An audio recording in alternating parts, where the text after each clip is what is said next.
अरे आसो भेल शादी आई नया नोहर कनिया रे जान। अरे आसो भेल शादी आई नया नोहर कनिया रे जान हाँ हाँ नया नोहर कनिया रे जान नाही हो तो खेता में रोपनिया रे जान नाही हो तो खेता में रोपनिया रे जान। भैया नमस्कार प्रणाम, हम यो तो सबके छुटका भाई आशीष कुमार भैया, और जितना भी वीडियो के देखी था भैया सबके पैर छू के प्रणाम हुआ। अगर भैया वीडियो अच्छा लगता तो लाइक जरूर करिए, वीडियो के हर जगह दोस्त या परिवार में भैया शेयर कर दिया तो नहीं सब। अब हाथ जोड़ के विनती है भैया चैनल के सब्सक्राइब जरूर करिए भैया, अपना भाई के हौसला बढ़ाइया तो सुना मजा ला भैया। अगर अच्छा लगता तब तो नहीं सब फैसला करिए। अरे आसो भेल शादी ही आई नया नोहर कनिया रे जान हाँ हाँ नया नोहर कनिया रे जान नहीं हो तो खेता में रोपनिया रे जान नहीं हो तो खेता में रोपनिया रे जान।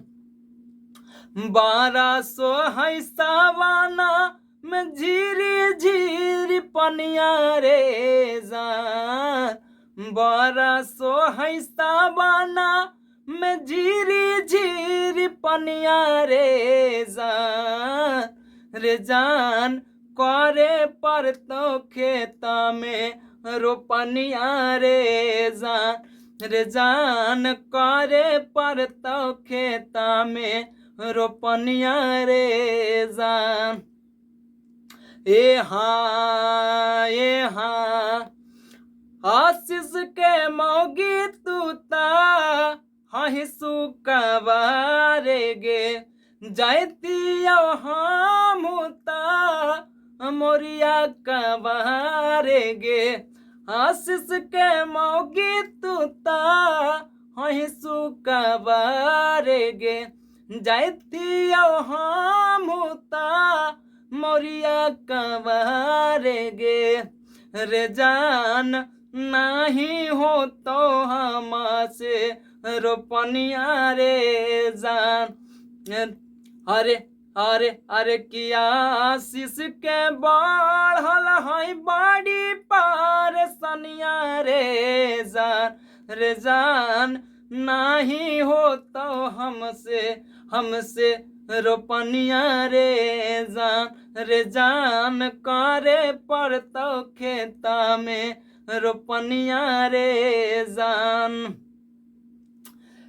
जान करे पर तो खेता में रोपनिया रे जान।